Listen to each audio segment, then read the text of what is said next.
Assalamualaikum warahmatullahi wabarakatuh. Bismillahirrahmanirrahim. Alhamdulillahi rabbil alamin. Wa bihi nasta'inu ala umurid dunya waddin.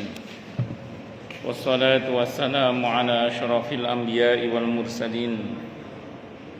Sayyidina wa habibina wa syafi'ina wa qurrati a'yunina wa maulana Muhammadin wa ala alihi wa ashabihi wa dzurriyyatihi ajma'in, amma ba'd.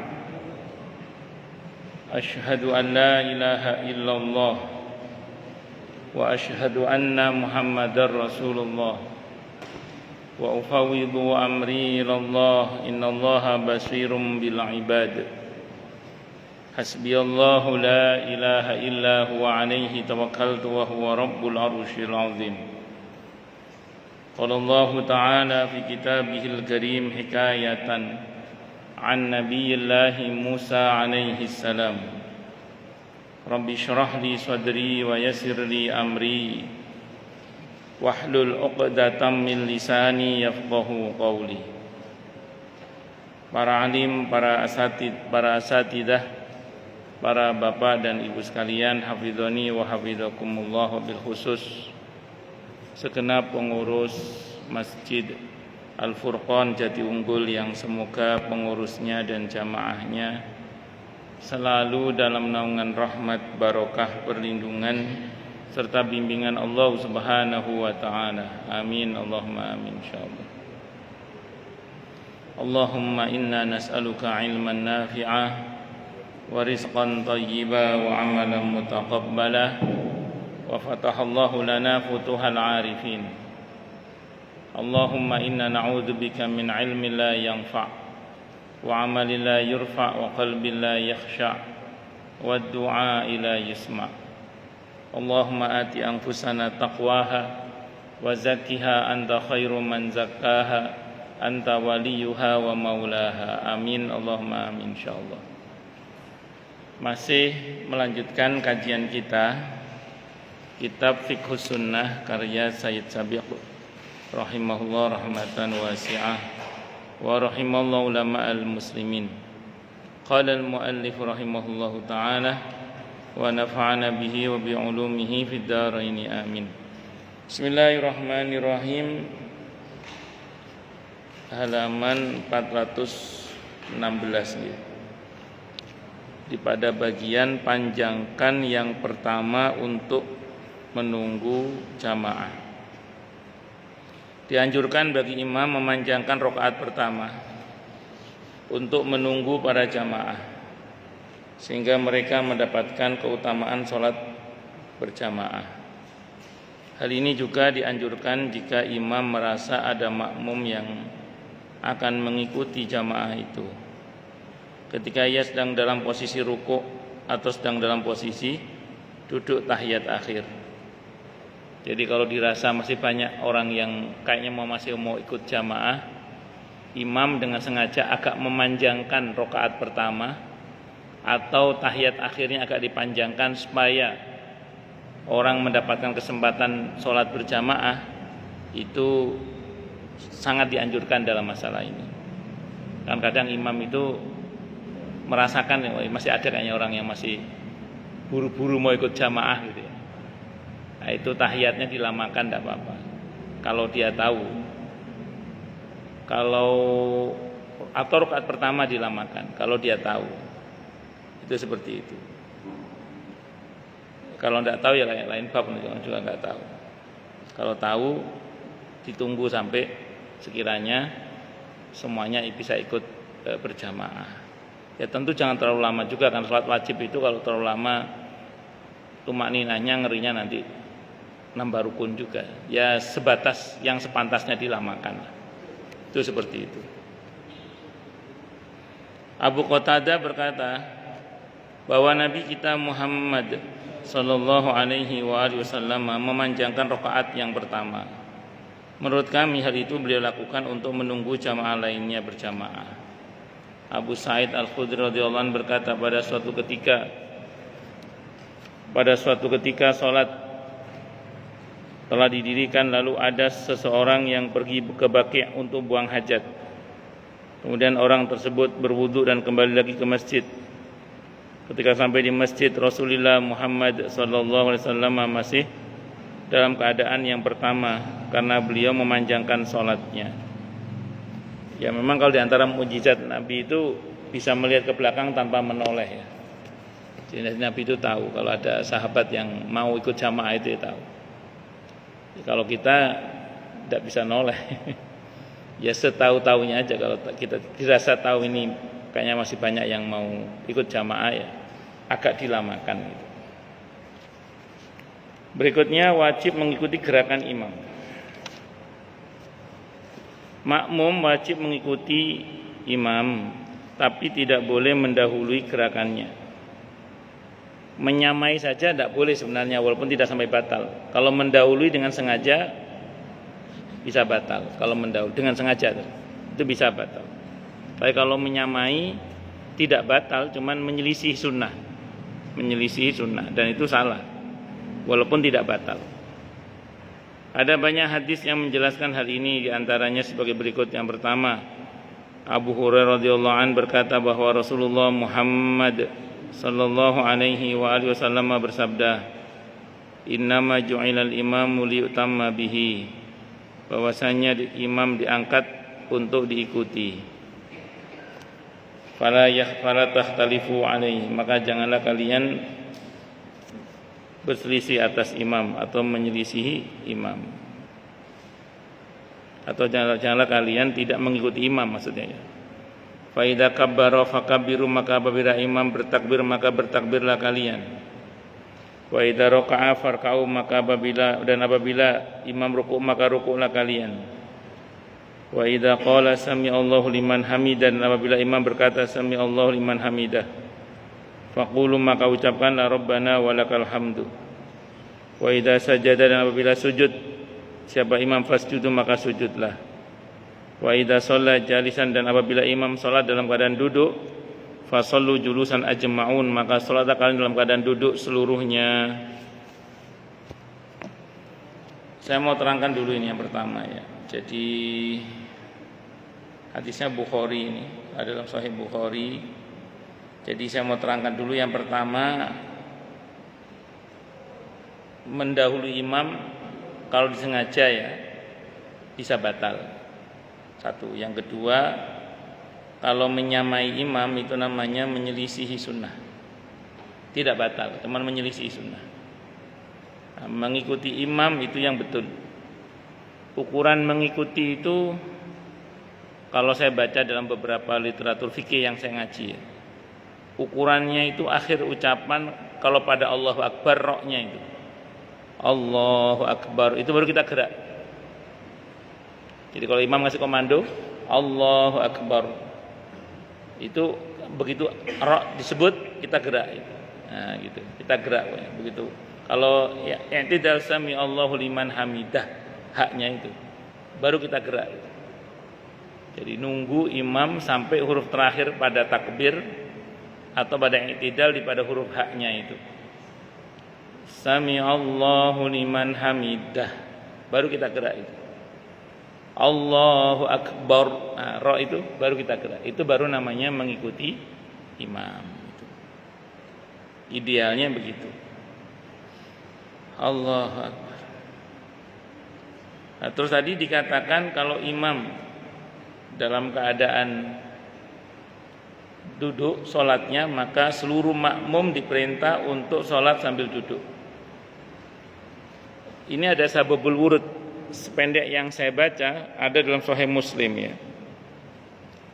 Jadi suatu saat Nabi menjelang wafatnya itu kan diminta untuk jadi imam beliau. Karena Abu Bakar tidak bisa jadi imam saat itu. Beliau nangis. Kalau jadi imam itu nangis. Karena Rasulullah sedang sakit dan tidak ada yang jadi imam, akhirnya beliau jadi imam. Karena sedang sakit, beliau sambil duduk sholatnya, ngimami sambil duduk. Makmumnya berdiri, terus Nabi pidato ini. Nah, kalau imam duduk, kalian juga harus duduk. Ya, jadi konteks hadis ini itu kalau di hadis Sahih Muslim Itu Nabi memang dari awal duduk.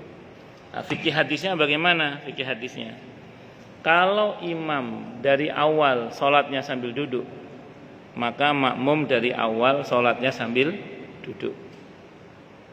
Tapi kalau imam awalnya berdiri, terus di tengah-tengah sholat dia duduk karena sakit misalnya, maka makmum boleh tetap berdiri. Jadi nggak harus ikut duduk, karena awalnya imam berdiri. Nah, itu pernah terjadi pada saya pas saya sakit dulu waktu di Surabaya. Saya ngimami istri saya karena saya sedang sakit memang. Saya ngimami istri saya itu, rakaat pertama saya berdiri, rakaat kedua duduk, saya nggak kuat berdiri saya. Nah, itu istri saya boleh tetap sambil berdiri. Kenapa? Karena dari awal saya berdiri soalnya. Terus rakaat kedua saya baru duduk, gitu ceritanya. Karena nggak kuat berdiri. Tapi kalau dari awal duduk, makmum ngikut duduk. Nah, itu seperti itu. Saya pernah tanya oleh jamaah, Ustadz, suami saya kan non sewu nggih kena saraf kejepit. Beliau kadang nggak bisa sholat di masjid karena mesti harus ada yang bantu kalau beliau ke masjid itu soalnya. Karena kadang nggak ada yang bantu. Nah, beliau itu sholat di rumah, maunya jamaah dengan saya. Karena kan beliau sambil duduk sholatnya. Terus saya bagaimana cara sholatnya Ustaz? Apa sambil duduk juga? Ya kalau merujuk pada kaidah ini ya, kalau dari awal suami sebagai imam sholat sambil duduk, ya bu sambil duduk, saya bilang gitu. Itu aturan mainnya begitu, karena makmum harus ngikutin apa? Imam. Kecuali di awal suami berdiri, nanti ruku sujudnya semampunya suami. Nah itu istri boleh sempurna, nggak apa-apa. Karena dari awal suami memang berdiri, tapi di posisi tertentu dia nggak berdiri misalnya. Kados Pak Yono kan berdiri di waktu berdiri, nanti rukuk sujudnya semampunya kan. Nah, itu andaikan bapak jamaah sama ibu misalnya gitu, ibu boleh tetap sempurna. Kenapa? Karena dari awal jenengan berdiri. Adapun posisi selanjutnya kan semampunya jenengan itu. Nah, itu seperti itu. Ya itu rumusnya gitu kaidahnya itu. Di fikih hadisnya begitu yang pernah saya baca. Wallahu a'lam bishawab. Abu Hurairah radhiyallahu an berkata bahwa mengenai sami Allah liman hamidah Rabbana walakal hamdu itu, kalau dalam madhab Syafi'i Imam Nawawi mengatakan begini. Itu walaupun hadisnya mengatakan apabila imam mengucapkan sami Allah liman hamidah maka makmum disuruh mengucapkan Rabbana walakal hamdu.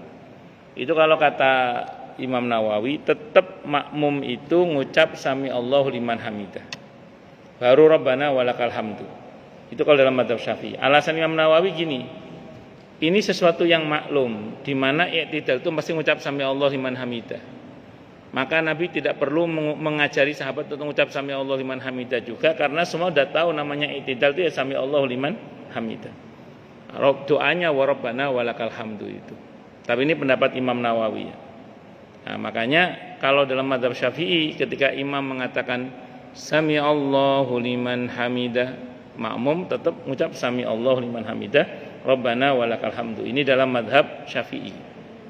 Mungkin berbeda dengan mazhab Hambali. Kayak di Saudi itu dulu, sekarang kayak masih ada apa enggak ya? Mubaligh, dulu itu ada mubaligh. Mubaligh itu pemberi apa-apa imam. Jadi kalau imam mengucap sami Allahu liman hamidah Rabbana walakal hamdu gitu, ada dulu ya. Masih ada enggak sekarang itu? Lama enggak dengar, udah enggak ada ya. Soundnya udah bagus berarti. Dulu soundnya belum bagus kan dulu. Jadi kalau dulu di pesantren saya juga ada kayak gitu itu. Mubaligh namanya. Mubaligh itu orang yang menyampaikan apa-apa imam. Itu dulu. Saya dulu ada punya pesantren. Ketika saya masih nyantri maksud saya, itu musolanya soundnya kurang, sampai santri itu sampai ke belakang. Itu butuh mubaligh namanya. Mubaligh itu pemberi apa-apa, penyampai apa-apa imam. Jadi Allahu Akbar gitu dulu ya. Itu seperti itu. Itu namanya mubaligh namanya.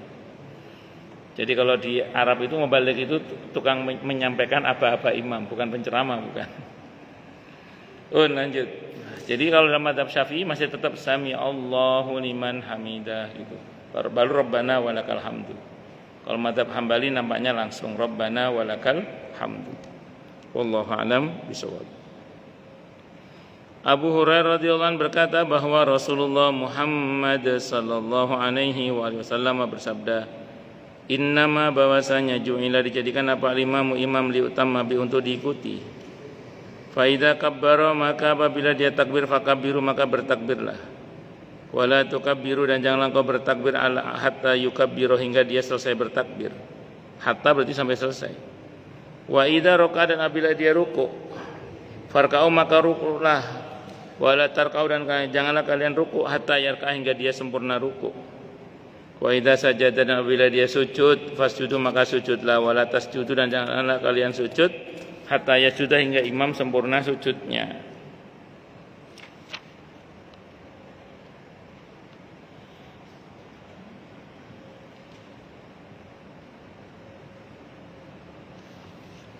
Hadisnya ada di riwayat Bukhari juga, Muslim juga, Abu Dawud juga. Terus Abu Hurairah radhiyallahu anhu berkata bahwa Rasulullah Muhammad SAW bersabda, "Ama yakhsha ahadukum idza rafa'a ra'sahu qabla al-imami ay yuhawwilallahu ra'sahu ra'sa himarin."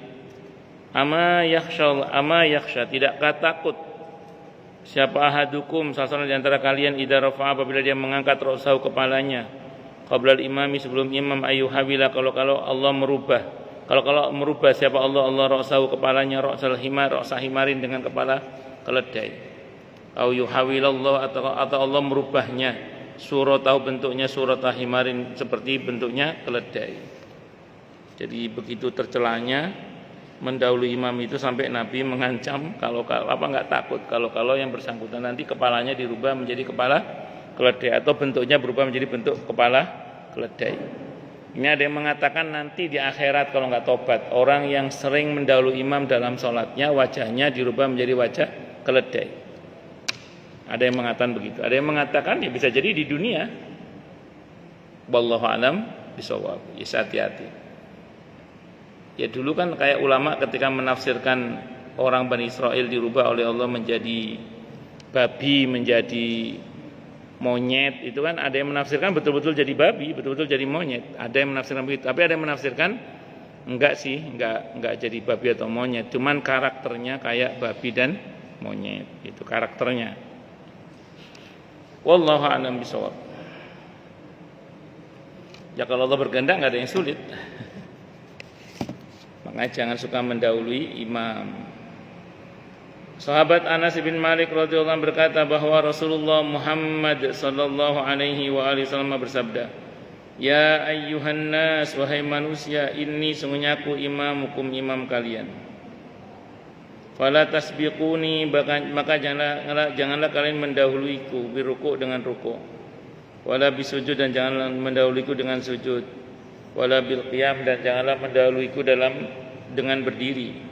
Wala bil qu'ud dan jangan pula mendahului aku dengan duduk. Wala bil insirafi dan jangan pula mendahuliku dengan insiraf. Insiraf itu selesai atau bubar sholat.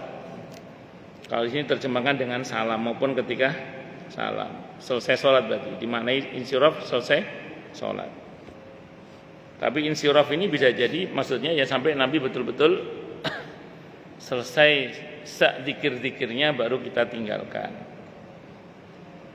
Tapi hukumnya tidak wajib kalau yang terakhir itu. Nah, kalau dirujuk pada kajian kita ini nampaknya maksudnya salam betul itu. Jadi sampai betul-betul selesai salam maksudnya.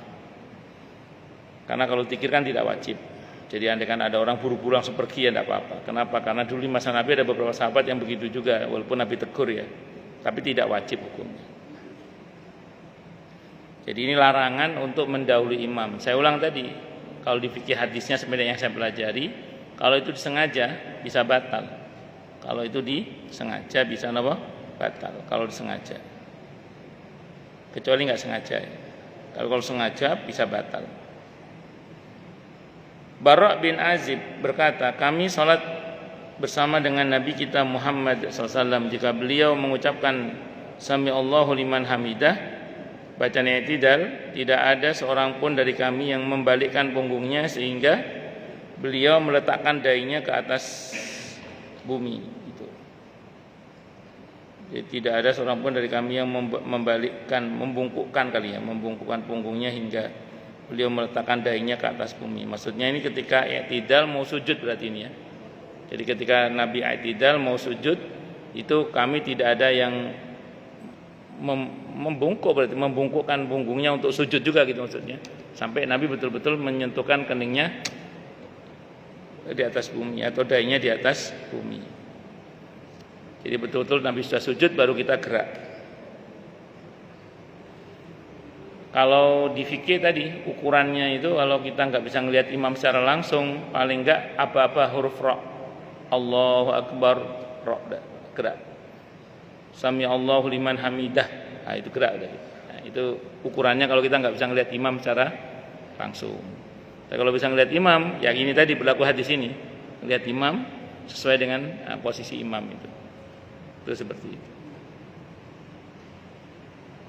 Hukum berjamaah dengan satu makmum. Sah jamaah itu imam satu, makmum satu. Salat berjamaah sah.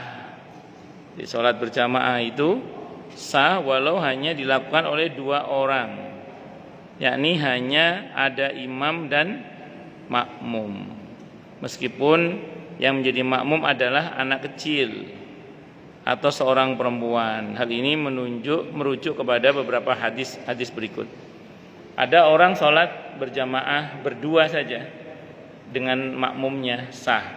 Makmumnya anak kecil sah. Makmumnya perempuan sah. Tentu imamnya laki-laki ya. Kalau perempuan boleh sama-sama perempuan. Terus kalau laki boleh makmumnya boleh laki boleh perempuan. Berarti bermakmum dengan anak kecil itu sah.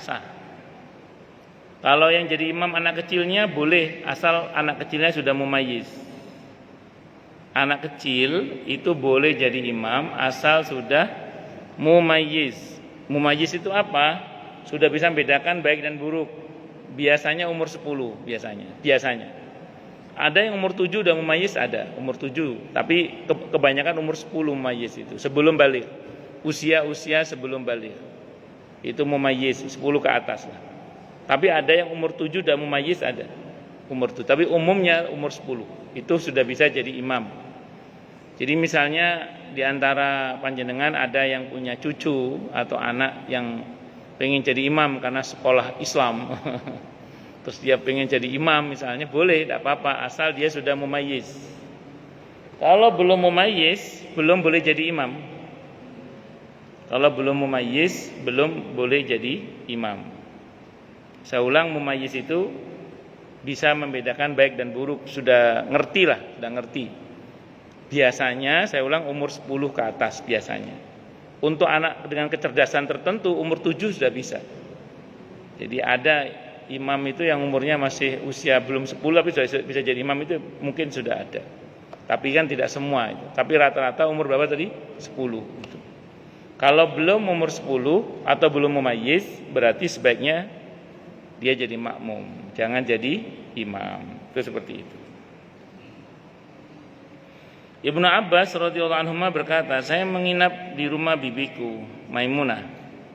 Maimunah ini istri Nabi kita Muhammad SAW, adiknya Ummul Fadl. Ummul Fadl itu ibunya sahabat Abdullah bin Abbas radhiyallahu anhu. Jadi istrinya sahabat Abbas radhiyallahu an.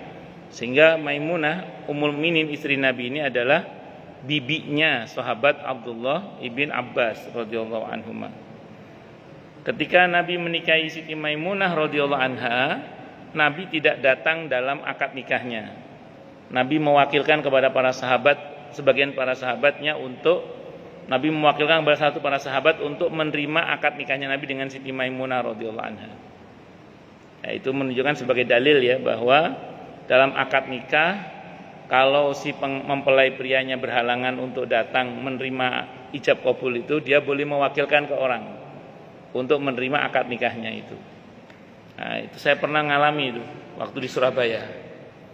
Ada seorang laki, saat itu nggak kayak sekarang medsos ya. Jadi calon mempelainya ada di luar negeri, istrinya mau dibawa ke luar negeri, tapi masih belum jadi istri, masih calon istrinya. Maunya suaminya kan ketika istrinya sampai di luar negeri sana itu sudah jadi istrinya, supaya supaya halal langsung gitu. Sementara dia masih di luar negeri. Akhirnya dia telepon saya, minta tolong wakili saya menerima akad nikah saya dengan wanita yang bernama ini, putrinya ini. Saya terima, saya bilang gitu. Akhirnya saya terima nikahnya saudari ini, binti ini untuk dia, tidak untuk saya, untuk dia. Kalau salah untuknya nanti bahaya. Saya terima nikah dan kawinnya saudari ini, putri ini dengan untuk siapa? Untuk si fulan tadi itu. Boleh, tidak apa-apa. Sah. Pernah yang kedua itu sama orang Turki saya. Jadi suaminya di Turki, saat itu pandemi. Menjelang akhir pandemi lah. Di Turki si laki-lakinya di Turki, si wanitanya masih di sini. Sama mau dikirim ke Turki sana si wanitanya ini. Maunya sampai Turki sudah sebagai suami istri kan. Nah, terus saat itu ngobrol dengan saya, kalau saya wakili, Anda saya wakili, ulama tidak ada khilaf. Sah, nikah Anda sah, ulama tidak ada beda pendapat. Saya bilang gitu. Tapi kalau Anda pakai video call, saat itu pakai Zoom, pakai video call atau pakai Zoom, ulama beda pendapat, saya bilang gitu. Terus rupanya si laki-laki itu karena mungkin hal yang sakral, dia tidak mau diwakili oleh orang lain, dia bilang, saya mau akad nikah sendiri, kata dia, yang orang Turki itu. Ya sudah, nggak apa-apa. Kalau Anda mau akad nikah sendiri, ulama berbeda pendapat karena Anda pakai video call. Saya tunjukkan beberapa dalil yang membolehkan. Ada beberapa beberapa riwayat dan pendapat ulama yang membolehkan. Ini dalilnya. Tapi ini ulama khilaf. Ada yang nggak setuju. Dipelajari saja dulu. Dia didampingi oleh ustadznya, setelah dipelajari, alhamdulillah akhirnya dia tetap mau nikah, dia langsung berakad. Yang penting dia sudah ngerti hujahnya. Dia ngerti hujahnya. Jangan sampai tidak ngerti hujahnya nanti. Karena dalam hal ini ulama beda pendapat. Jadi kalau akad nikah pakai video call itu, pakai Zoom, itu ulama beda pendapat. Jadi ada yang sepakat, ada yang tidak sepakat. Tapi kalau diwakilkan, ulama sepakat sah. Kalau diwakilkan. Karena akad wakalah itu ada dalam fikih, itu ada akad wakalah. Itu saya pernah ngalami, yang pertama menjadi wakil, yang kedua nggak jadi wakil, tapi saya tadi ngasih konsultasinya dengan saya soal masalah pernikahannya itu seperti itu. Yang kedua, Abu Sa'id Maimunah tadi, ketika malam tiba, Nabi kita Muhammad sallallahu alaihi wasallam bangun melakukan salat malam, dan aku pun turut salat bersama beliau. Semula aku berdiri, ini menunjukkan bahwa tahajud itu boleh berjamaah, ya, boleh berjamaah. Dan aku pun turut salat bersama beliau. Semula aku berdiri di sisi kiri beliau, kemudian beliau menarik kepalaku dan menempatkan aku di sebelah kanan beliau. Jadi kalau satu-satu, posisi makmum di sebelah kanan imam. Nempel kalau dalam mazhab Syafi'i cuman tumitnya makmum itu di belakang tumitnya imam. Jadi tumitnya makmum di belakang tumitnya imam, tumitnya itu. Kalau dalam mazhab Syafi'i. Jadi tidak sejajar persis, tidak. Tetap posisi tumitnya makmum di belakang tumitnya imam. Misalnya ini tumit ya, ini tumitnya imam, ini tumitnya makmum di belakang ini. Kakinya sih nempel tidak apa-apa. Tapi posisi tumitnya di belakang tumitnya makmum. Di belakang tumitnya imam, ya, tumitnya makmum di belakang tumitnya imam. Itu dalam madhab Syafi'i, begitu yang saya pahami. Wallahu a'lam bishawab. Kalau faktor tempat Ustadz sempit misalnya, mau nempel gini nggak bisa Ustadz. Ini ceritanya laki sama laki atau perempuan sama perempuan ya. Akhirnya mau tidak mau agak ke belakang gini, boleh nggak? Itu namanya terpaksa karena faktor tempat. Kalau perempuan sama perempuan sama, nempel juga kayak gitu. Tumit makmum di belakang tumit imam. Tapi kalau laki perempuan di belakang imam. Jadi kalau perempuan di belakang imam, jangan nempel. Kalau laki perempuan di belakangnya, yang betul di belakangnya, bukan di sampingnya, yang betul di belakangnya. Kalau soal tempat sempit itu beda bab ya, itu karena kondisi tempat itu. Abu Sa'id Al-Khudri radhiyallahu an dan Abu Hurairah radhiyallahu an berkata bahwa Rasulullah Muhammad sallallahu alaihi wasallam bersabda, "Man istayqadha minal laili wa ayqadha imra'atahu fa shallaya rak'ataini jami'an kutiba minadz-dzakirina Allah katsiran wa dzakirat." Man istayqadha, dan barang siapa yang bangun minal laili di waktu malam, wa ayqadha, dan dia membangunkan imra'atahu istrinya, fa shallaya, maka keduanya salat rakaatain 2 rakaat jami'an dengan cara berjamaah. Kutiba, maka dicatat minadz-dzakirina, keduanya termasuk golongan orang-orang yang ahli berzikir Allah kepada Allah katsiran dengan banyak, wa dzakirat, dan wanita yang banyak berzikir juga kepada Allah. Jadi kalau ingin masuk dalam kategori wadzakirina wadzakirat, kalau bangun malam, istri bangunkan jamaah sholat malam tahajud. Suami istri tahajud berjamaah. Suami istri berarti istrinya di belakang, jangan nempel, jangan di samping. Kecuali faktor tempat. Faktor tempat beda. Abu Sa'id berkata bahwa ada seorang masuk ke masjid dengan Rasulullah Muhammad, sedang Rasulullah Muhammad SAW dan para sahabat telah melakukan sholat. Maka Rasulullah Muhammad sallallahu alaihi wasallam bersabda, barang siapa mau bersedekah dengannya, maka sholatlah bersamanya. Lalu berdirilah seorang laki-laki dari mereka kaum dan melakukan sholat bersamanya. Ada orang terlambat jamaah. Nabi bersabda ke sahabat yang lain, siapa yang mau sedekah sama orang ini? Berarti kalau kita habis sholat jamaah, ngulang sholat lagi itu boleh. Bapak-bapak ikut sholat jamaah di masjid, pulang ke rumah istri belum sholat, bapak-bapak sholat lagi, jadi imam bagi istri, boleh. Itu sedekah namanya. Ibu bapak sedekah sama istri, supaya istri bisa jamaah.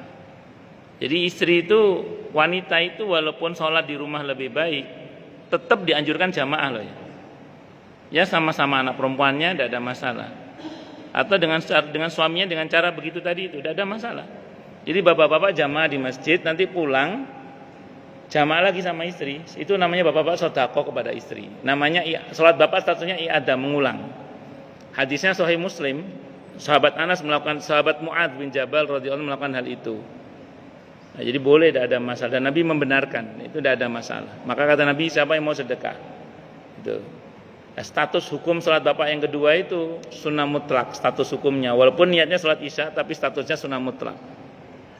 Nah terus kemudian kalau atau niati fardu aja, hitung-hitung barangkali di masa lalu kita ada sholat yang bolong, nah, itu gantinya, itu seperti itu. Loh boleh Ustadz ya, qadha dengan niat ada, boleh. Di usul fikih itu orang sholat qadha niat ada, sholat ada niat qadha boleh, dua-duanya boleh, tidak ada masalah. Jadi hitung-hitung nambel yang kurang di masa lalu kalau ada, itu seperti. Kalau enggak ya ada aja, dan ya ada dalilnya, dan itu boleh, tidak ada masalah. Hadisnya Sahih Muslim bahkan diantaranya. Ibnu Abi Syaibah radhiyallahu rahimahullah meriwayatkan bahwa Abu Bakar As-Siddiq radhiyallahu an adalah orang yang sholat bersamanya. Ada yang mengatakan itu Abu Bakar. Dan hadis ini Imam At-Tirmidzi menyimpulkan tentang bolehnya seseorang melakukan sholat yang kedua kalinya dengan berjamaah di masjid, meskipun ia telah melakukan sholat sendirian di masjid itu. Pendapat ini juga dianut oleh Imam Ahmad dan Ishaq. Yang terakhir, ada sebagian ulama yang berpendapat mereka cukup dengan sholat masing-masing. Ini adalah pendapat Sufyan, Malik, Ibnu Mubarak, dan Syafi'i. Ini gini loh, ada orang datang ke masjid sudah kehabisan jamaah kloter pertama. Yang betul membentuk jamaah dengan cara tadi ada yang mengulang, kan ada satu, kalau bareng-bareng bisa jamaah ya, kalau bareng-bareng. Ini enggak, ceritanya ada orang ketinggalan cuma satu orang gitu, satu orang itu aja. Nah, yang betul dia ini sholat sendiri aja atau dibantu oleh saudaranya untuk sedekah tadi itu. Ulama beda pendapat. Pendapat yang pertama mengatakan ada sholat masing-masing aja lah, enggak usah ada yang sedekah. Tapi kalau riwayat yang kita baca sebelumnya tadi boleh, silahkan. Nah, saya selama ini beberapa kali saya itu kadang terlambat datang berjamaah kalau kuliah subuh, ada yang maghrib itu karena saya terlambat kadang. Nah itu ada jamaah yang kadang sedekah sama saya. Jadi dia membantu saya untuk jamaah, dia mengulang sholat untuk berjamaah dengan saya. Ya, saya berterima kasih. Berarti dia sedekah sama saya. Kalaupun saya tidak mendapat jamaah saya sendiri, insya Allah saya sudah dapat pahala jamaah. Karena saya sudah berniat jamaah. Saya ke masjid itu untuk niat jamaah. Nah, sementara kebaikan itu baru niat saja sudah diberi pahala. Bisa dimengerti ya? Nah, ngeten kata Pak Diro dibatasi sampai jam 8.30. Ada sepak bola mana Pak? Indonesia ngelawan Kamboja. Vietnam. Kamboja lagi perang ya. Oke, monggo silakan yang mau tanya, protes, marah boleh silakan. Monggo. Oke, monggo Pak.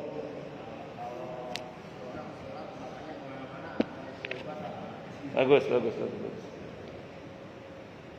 Ada di kitab ini hadis tentang larangan tolah-toleh atau matanya kemana-mana.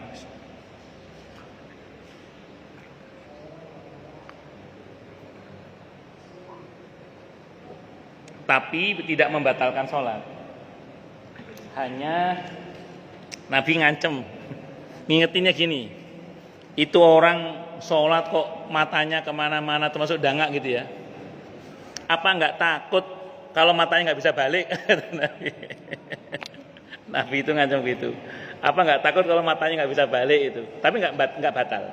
Jadi sholat sambil mata kadang itu nggak batal. Cuman Nabi ngingetin kalau ngelihat ke atas itu atau jelalatan itu Nabi pernah dawuh aukamakal, apa nggak takut nanti matanya nggak bisa balik itu? Digituin. Nah, terus Nabi wanti-wanti, janganlah kerjakan itu saat sholat fardu. Kalau memang terpaksa kerjakan di sholat sunnah saja. Jadi kalau memang nggak tahan untuk tolah-toleh, kalau bisa untuk sholat fardu jangan tolah-toleh. Kalau untuk sholat fardu kalau bisa jangan tolah-toleh. Kalau tidak bisa di sholat sunnah aja deh tolah-tolehnya kata Nabi. Jadi kalau untuk sholat sunnah ada keringanan boleh tolah-toleh, tapi tetap itu nggak bagus. Yang bagus itu adalah tidak tolah-toleh. Saya sedikit cerita aja ya, cerita. Saya pernah kenal seorang ustadz. Ini sedang saya praktekkan juga sih. Dan insya Allah sih ada hasilnya. Jadi beliau ini matanya silinder. Min dan silinder beliau itu. Kalau saya kan plus ada silindernya kalau saya. Nah terus beliau ini pernah dinasihati gurunya. Kamu kalau sholat lepas kacamata kamu. Fokus ke tempat sujud. Nanti saat sujud pun melek mata, jangan merem. Saat sujud melek, mata itu melek, jangan merem. Terus ketika tahiyat seperti biasa ngelihat ke ujung, ya ngikuti aturan syariat lah. Itu beliau amalkan. Qaddarallah, sekarang beliau lepas kacamata itu. Sekarang lepas kacamata. Nah, itu saya coba praktekkan hikmahnya maksudnya ya. Itu mentaati perintah syariat untuk sholat dengan cara yang Nabi ajarkan, fokus pada tempat sujud itu. Itu ternyata bagus untuk kesehatan mata, lumayan lah. Ya saya kadang masih sering pakai kacamata kadang. Cuman sering nggak pakai juga, alhamdulillah. Ya qadarullah lebih enak aja dengan izin Allah. Coba Bapak kan pakai kacamata aja. Jadi sholatnya fokus ke tempat sujud. Saat sujud mata melek, jangan merem, melek saat sujud itu. Fokus ada tempat sujud pokoknya. Kecuali saat tahiyat ya, saat tahiyat tentu kita fokusnya ke ujung jari. Tetap pokoknya aturan syariat tadi. Itu di antara hikmatu tasyriknya. Itu qaddarallah, katanya kan silinder enggak bisa sembuh ya. Itu teman saya yang ustadz itu sembuh itu beliau. Ustadz yang saya kenal itu sembuh dengan izin Allah. Dengan izin Allah ya, semuanya dengan izin Allah. Coba saya praktekkan sesuai dengan tuntunan syariat itu ya kok lumayan enak ke mata.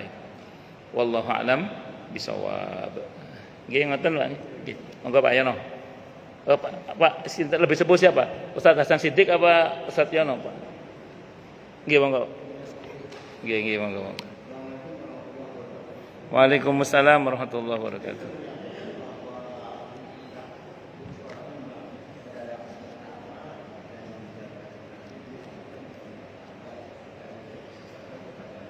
Nggih.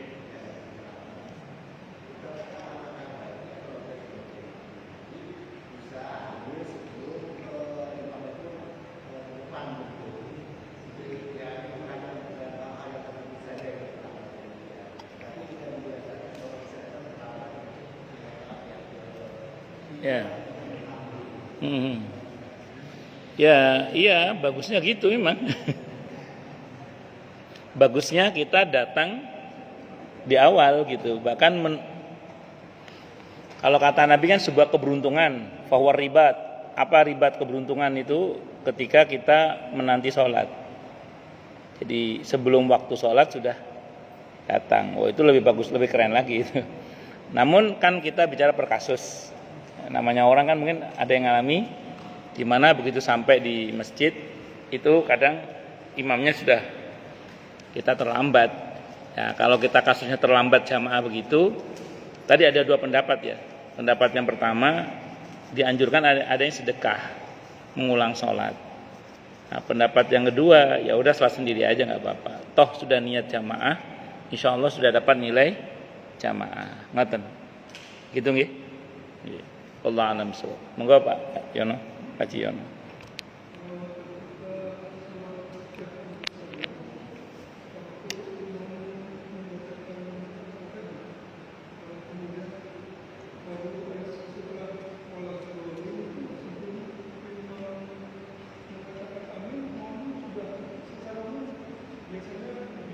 Dulu ya.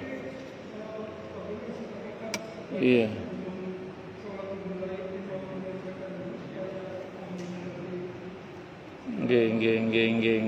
Ya memang betul. Saya juga kadang sering mendengar beberapa makmum itu imam belum selesai ghairil maghdubi alaihim waladdall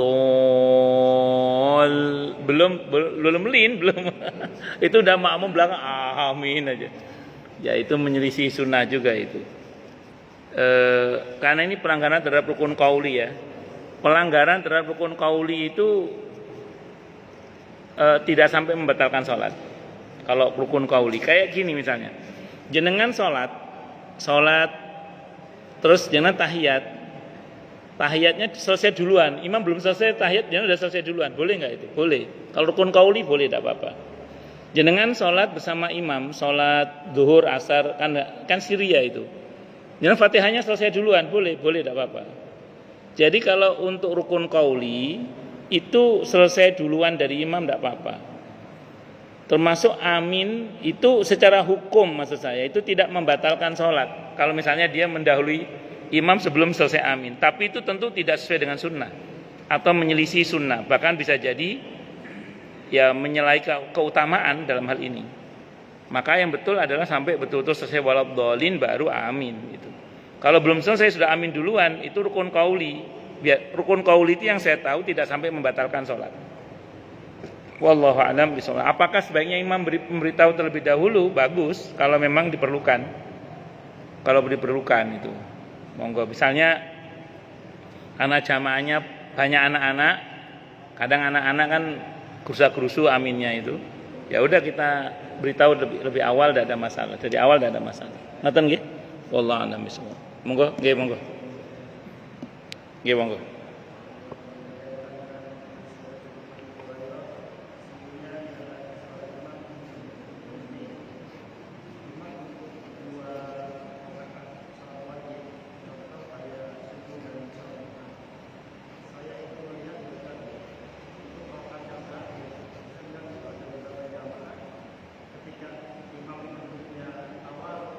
Oh. Ya. Bagus. Saya sependek yang saya pahami dulu ya. Sependek yang saya pahami di dalam kitab fikih. Kalau saya nggak salah, saya saat itu ngaji kitab Minhajul Qasidin atau Minhajul Thalibin, saya lupa, mohon maaf. Pokoknya kitab Minhaj lah gitu. Itu dalam fikih itu gini. Kalau imam sudah tahiyat akhir, tawaruk berarti dia dalam mazhab Syafi'i tawaruk. Nanti saya contohkan untuk kasus jenengan ya. Sementara kita masbuk, berarti posisi kita iftirash. Posisi duduk kita yang betul ikut imam tawaruk apa iftirash? Itu pertanyaan di fikih itu. Ini fikih mazhab Syafi'i dulu ya, fikih mazhab Syafi'i. Dalam fikih mazhab Syafi'i, seorang makmum tetap mengambil posisinya. Posisinya apa? Kalau posisinya iftirash. Kalau posisinya tawaruk ya tawaruk. Berarti beda cara duduk antara imam dengan makmum di dalam fikih mazhab Syafi'i itu dianggap bukan pembangkangan. Yang penting sama-sama duduk.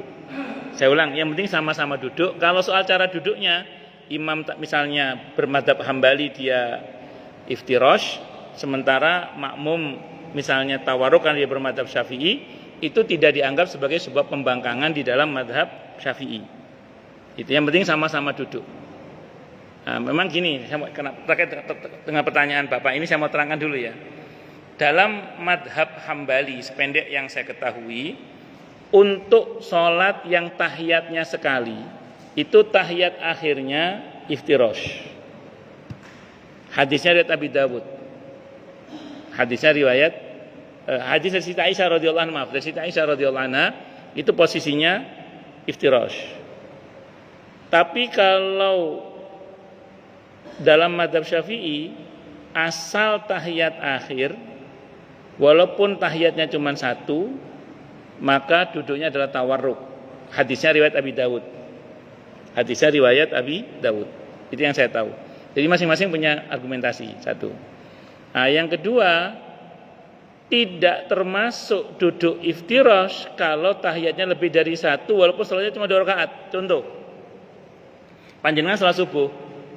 Kalau imam memang iftirash kalau dia bermadzhab Hambali duduknya.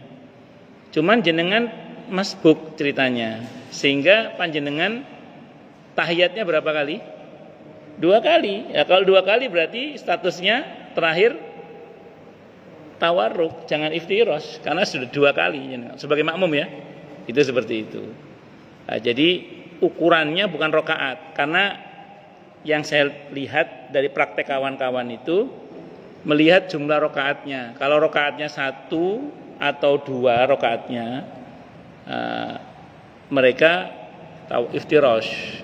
Tapi kalau rakaatnya 4 atau 3 mereka tawarruk. Padahal ukurannya bukan rakaat. Ukurannya adalah tahiyat. Kalau kita merujuk pada hadis Abi Dawud ya, di hadis Abi Dawud ada judul gini, di hadis Abi Dawud ada judul gini, di Sunan Abi Dawud. Apabila sholatnya tahiyat tasyahudnya sekali tawarruk. Iftirash. Kalau tasyahudnya lebih dari sekali tawarruk. Jadi ukurannya bukan rakaat. Ukurannya adalah berapa kali tasyahudnya itu. Karena kalau jenengan tarawih yang versi 44, tarawih yang versi 44, itu kan tahiyatnya sekali. Padahal 4 rakaat, tahiyatnya cuman sekali. Berarti posisi duduknya apa? Kalau mazhab Hambali iftirash. Kalau mazhab Syafi'i tawarruk, itu seperti itu. Itu tawarruk. Ngoten nggih? Wallahu a'lam bishawab.